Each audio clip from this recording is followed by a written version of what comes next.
Salut à tous, nouvelle vidéo. Donc le but de cette vidéo, c'est de vous éclairer votre vision sur le marché, sur Wyckoff, comment réellement trader Wyckoff. Donc vous allez sortir de cette vidéo avec la parfaite compréhension de Wyckoff, comment considérer les accumulations, les distributions, les réaccumulations et les redistributions, tout comprendre à Wyckoff, comment l'utiliser, quand repérer les accumulations et les distributions, aussi répondre à la question comment est-ce que je sais si je vais avoir un UTAD après mon UT, comment est-ce que je sais si je vais avoir un Spring après mon STNB, et ainsi de suite, toutes ces questions là, le transfert de la main faible en main forte, le composite man. Donc voilà, je vais tout vous expliquer et vous allez sortir de cette vidéo avec la pure compréhension de Wyckoff, comment trader, comment considérer, comment valider les schématiques et comment se placer avec le composite man. Alors déjà, commençons par la base de la théorie de Wyckoff. Donc Wyckoff, Monsieur Wyckoff, Richard DeMille Wyckoff pour être précis, il a très vite compris que les marchés financiers, ils sont 100% dirigés par une grosse entité. Les plus grosses institutions financières dans le monde, c'est eux qui possèdent le marché et qui dirigent le marché à sa guise.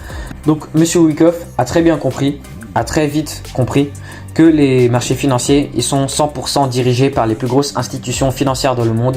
Et pour simplifier les choses, on va tous les rassembler dans une seule personne, une entité, le composite man. On peut imaginer que c'est un gros modo derrière son PC toute la journée en train de diriger les marchés, à prendre des stop loss, à créer de la liquidité pour ensuite faire de l'argent sur le marché qu'il possède lui-même. Donc il est en train de faire de l'argent sur son propre marché. Et nous, notre but en tant que smart money trader, c'est de suivre le composite man et de se placer avec lui et de savoir où est-ce qu'il veut diriger le marché, parce qu'il a une direction d'établi et ça répond à la question comment est-ce qu'on fait pour prédire où est-ce que le marché va aller. La réponse, c'est juste, on suit le composite man. Ce qu'il faut comprendre avec le composite man, c'est que c'est pas un trader. Si c'était réellement une personne, un gros modo derrière son PC 24 heures sur 24, 7 jours sur 7, derrière tous ces ordinateurs en train de diriger les marchés, la réalité c'est que c'est pas un trader comme nous sur son MT5, sur IC Market, enfin sur n'importe quoi, sur Bybit ou Binance pour les crypto-monnaies, n'importe quoi. C'est pas un trader comme nous en train de trader, vu que c'est lui qui possède le marché et c'est lui qui dirige le marché, c'est lui qui injecte des ordres, on va appeler ça des ordres. C'est donc le composite man, ce qu'il fait, c'est qu'il injecte des ordres, des millions de lots chaque seconde, chaque milliseconde, des ventes et des achats, enfin pour créer chaque mouvement, chaque pips dans le marché. C'est lui qui crée absolument tout et donc on va avoir ce fameux problème de liquidité, parce que la réalité dans le marché, c'est que donc on est en train de trader le marché et moi quand j'achète, c'est que de l'autre côté du marché, il y a quelqu'un qui est en train de me vendre la même quantité de liquidité. On est d'accord que si moi je suis en train d'acheter une pomme, c'est qu'il y a quelqu'un d'autre qui est en train de me vendre la pomme. Je peux pas acheter dans le vide. Donc le composite man, s'il veut acheter des milliards, il lui faut les milliards en vente de l'autre côté du marché, qui va donc lui permettre d'acheter. Donc c'est pour ça qu'on va avoir nos fameuses phases d'accumulation et de distribution, qui sont donc ces phases où il va créer de la liquidité, qui va donc lui permettre de créer un mouvement. Et donc c'est comme ça que ça marche. Donc ici sur notre joli site stockcharts.com, donc ici on a notre joli Monsieur Wyckoff. Il est encore avec nous, il est très vieux, bientôt 100 ans qu'il n'est plus avec nous. Donc ouais, et puis voici sa théorie. Donc ce qu'on va voir, c'est que imaginons que le composite man, donc sa théorie, le composite man, imaginons qu'il veut acheter des milliards, il veut créer ce mouvement acheteur. Sauf qu'il ne va pas acheter dans le vide. Il lui faut la contrepartie de vente qui va lui permettre d'acheter. Donc ce qu'il va faire, c'est qu'il va entrer dans une phase d'accumulation, créer toute la liquidité, la contrepartie vendeuse qui va donc lui permettre d'acheter. Parce que s'il veut acheter, il lui faut la vente de l'autre côté. C'est un marché à zéro gain. À la fin de la journée, il n'y a aucun dollar qui entre et qui sort dans le marché. Quand il y a un dollar qui est perdu, c'est qu'il y a quelqu'un d'autre qui achète ce dollar. Le marché, il marche avec le transfert de la main faible à la main forte. Donc c'est ça réellement ce qui va se passer dans nos phases d'accumulation et de distribution. Et c'est comme ça qu'on va valider nos phases d'accumulation et de distribution, quand on aurait quand on aura vu que la main forte, qui est donc le composite man, a pris la liquidité de la main faible, qui va donc lui permettre de créer son mouvement. Donc on va donc le cycle du marché, il marche purement comme ça: accumulation, expansion, distribution, expansion, accumulation, expansion, distribution, expansion. Donc le problème, c'est que Wyckoff, il a très bien complexifié sa chose avec cette fameuse alphabétisation, et c'est comme ça que énormément de gens se trompent, ne savent pas trader Wyckoff, sont très confus et ne comprennent absolument pas la réalité. La réalité, c'est qu'il a juste créé toute cette alphabétisation pour vraiment schématiser les phases, pour être vraiment précis.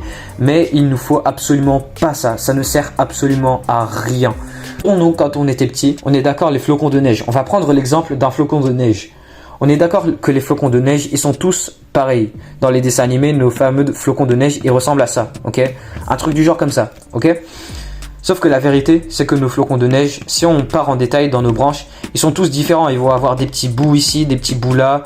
Il n'y a jamais un flocon de neige qui ressemble à l'autre. Il y en a un, il sera comme ça, il y en a un, il sera comme ça, il y en a un, il va être comme ça. Enfin voilà. Mais la réalité, quand on dézoome, ils sont tous pareils.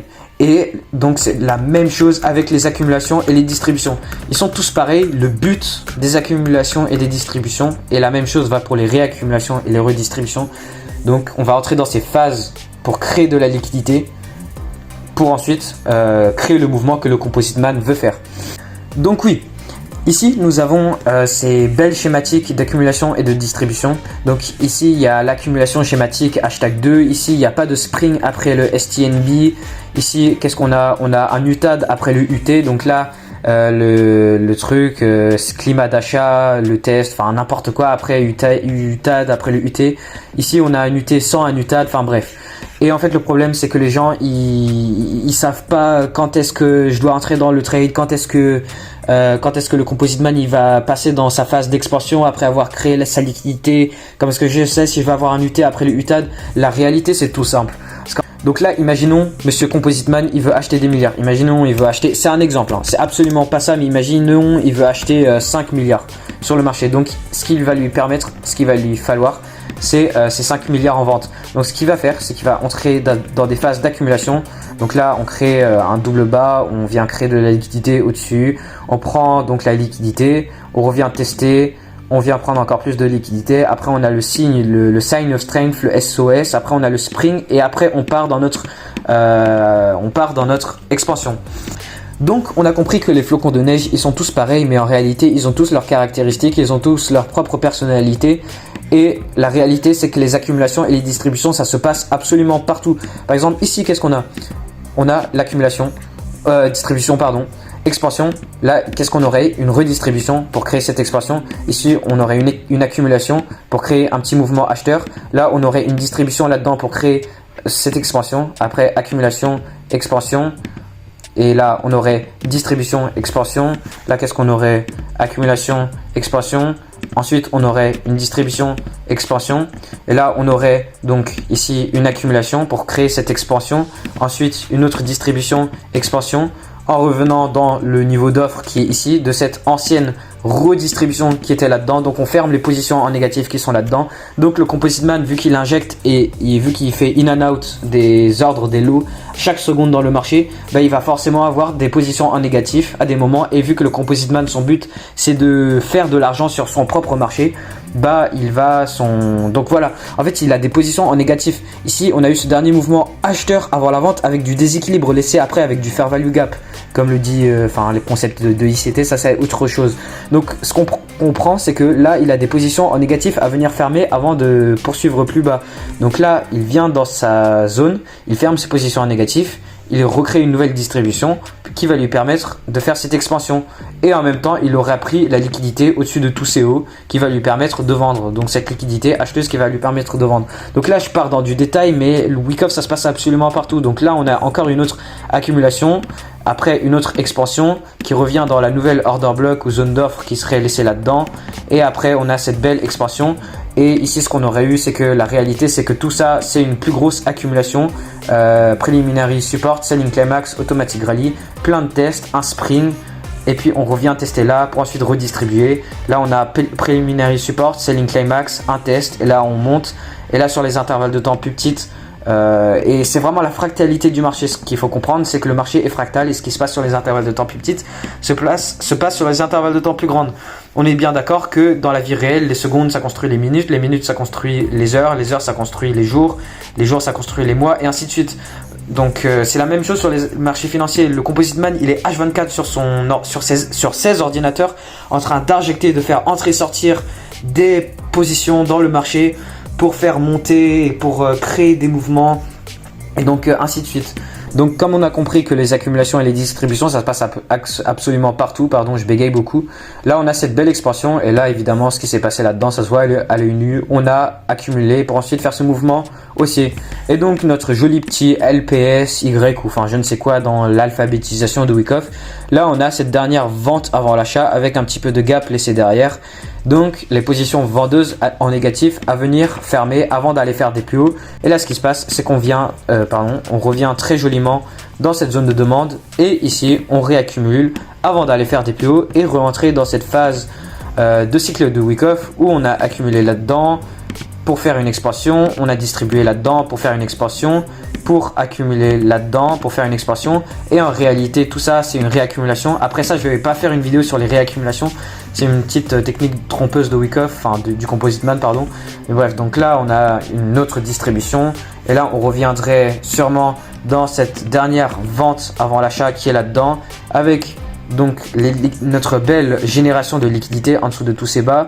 On va donc revenir dans ce niveau pour créer une accumulation, prendre de la liquidité vendeuse qui va donc permettre au Composite Man d'acheter et de faire des hauts et des bas qui sont toujours plus hauts que les précédents vu qu'on est sur une tendance haussière.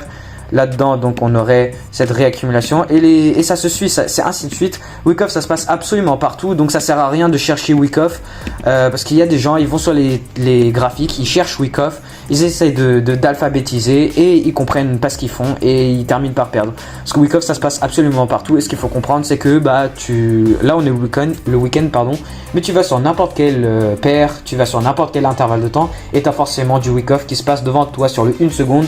Tu as des distributions qui créent des réaccumulations sur le 1 minute, tu as des accumulations sur le 1 minute qui sont en réalité sont des distributions sur le 5 minutes et puis ainsi de suite. C'est vraiment du ainsi de suite. Donc là on revient dans notre point d'intérêt, dans cette zone de demande, et là ce qui se passe c'est que j'ai schématisé ça pour vous, pour les fans de la schématisation. Donc ici ce qu'on a, le support préliminaire, le climat de vente, le rallye automatique, après on a ce test secondaire, donc le secondary test, après on a un autre test, après on a le test dans la phase B. Donc ici on crée des jolis bas égaux, donc de la liquidité vendeuse, zone de support, je ne sais quoi, et là on a cette mèche vendeuse avant l'achat qui vient monter et on vient casser de la structure. Donc là on valide cette accumulation et là on part du coup pour une tendance haussière, donc un nouveau cycle de marché d'accumulation, expansion, distribution, expansion et des hauts et des bas qui sont toujours plus hauts que les précédents. Et donc voilà, réellement c'est ça. Regardez, je vous fais un petit dessin. Quand on a le schéma des higher high et des higher low, tout ce que c'est que sur les intervalles de temps plus petites, on est en train de distribuer dans cette zone là pour ensuite faire notre expansion, pour ensuite accumuler, faire l'expansion, distribuer, faire l'expansion, accumuler, faire l'expansion. Et toutes ces accumulations et distributions, ça se repère sur les intervalles de temps plus petites. Parce que en réalité, si on part sur le 1 mois ou sur je ne sais quel intervalle de temps, bah notre belle accumulation Wyckoff ici, bah qu'est-ce que c'est sur le 1 mois? Ça sera juste un tuc, tuc, tuc, tuc. Ok, ça sera la même chose que ce qui est ici. Ce qui est ici, c'est peut-être ce qui est là sur les intervalles de temps encore plus grandes. Tout est fractal. Donc ici, on a cette belle accumulation après avoir été revenu dans le niveau de demande. Et comment valider ça? Bah, en fait, il faut juste regarder la structure du marché. Donc là, on crée tous ces liquidités, tous ces bas des liquidités pour créer de la liquidité vendeuse.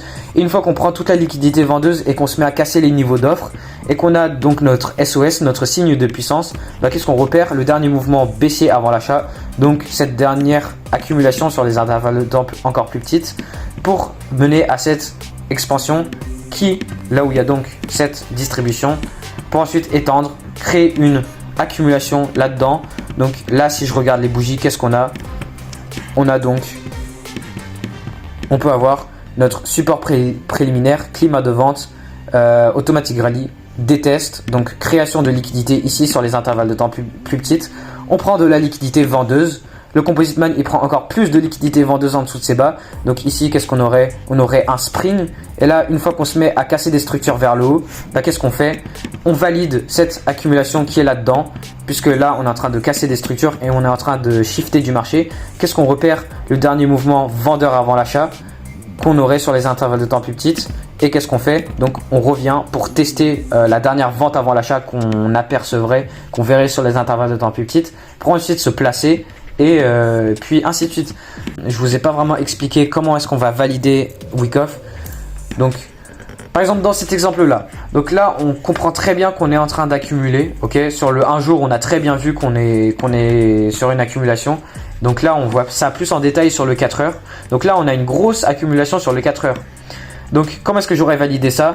Donc là on a une nouvelle cassure de structure vers le bas. Donc qui crée cette cassure de structure? C'est ce haut protégé. Donc ce haut il n'est pas censé se faire casser. Sauf que qu'est-ce qui se passe ici? On casse l'offre qui est ici. Donc la demande est en contrôle. On essaye de repérer notre dernier mouvement vendeur avant l'achat avec les positions en négatif du Composite Man à venir fermer. On revient pour fermer ces dernières positions en négatif en réaccumulant et on s'étend. Donc moi ce que j'avais fait en novembre, puisque ça s'est passé en novembre, moi j'avais pris mon achat ici, stop loss en dessous du bas et j'ai visé la cible qui est là. Donc là j'avais un joli petit 1 pour 4, rien que ça, et j'étais allé sur le 5 minutes et j'avais trouvé encore donc la petite entrée que je vous ai montré juste là, donc cette accumulation sur les intervalles de temps plus petites, et je me suis placé quelque part ici sur du coup la zone de demande qui serait là-dedans sur les intervalles de temps encore plus petites. Stop loss en dessous du bas protégé et on vient viser donc la structure en haut, et donc ça c'est un autre petit 1 pour 7. Donc voilà, ça c'était mon trade. Donc faut pas se focus sur si on va avoir un spring après le STNB ou si on va avoir un UT après le UTAD. Faut comprendre le transfert de main faible en main forte. Donc voilà, je vous ai validé ce Wyckoff. Comment est-ce qu'on aurait pris le trade sur ce Wyckoff ici, sur cette accumulation. Faut pas se focus sur si on va avoir un spring après le STNB. Il faut comprendre le transfert de la main faible en main forte. Dès que le Composite Man il a récupéré toute la liquidité de la main faible qui va lui permettre d'acheter, bah il va faire son achat et puis on monte. Donc il a des dernières positions en négatif à venir fermer avant de faire des plus hauts, puisqu'il a toujours des positions en négatif. Donc ouais, je vais arrêter la vidéo, je vais arrêter de blablater. Normalement en vrai c'est compris. Je vais faire d'autres vidéos, donc abonnez-vous, rejoignez le serveur dans la description. On trade ensemble, vous tradez avec moi, je fais des lives dans le serveur. On partage nos analyses, on s'entraide. Si vous avez encore plus de questions sur Wyckoff, bah allez dans le serveur, ajoutez-moi sur Instagram ou ouais, allez juste sur le serveur, vous posez la question sur le serveur. Et donc abonnez-vous, je vais faire encore plus de vidéos sur Wyckoff. Parce que en fait je pourrais faire un cours qui dure limite 5 heures sur Wyckoff et ouais. Donc je vais arrêter la vidéo là et puis ciao.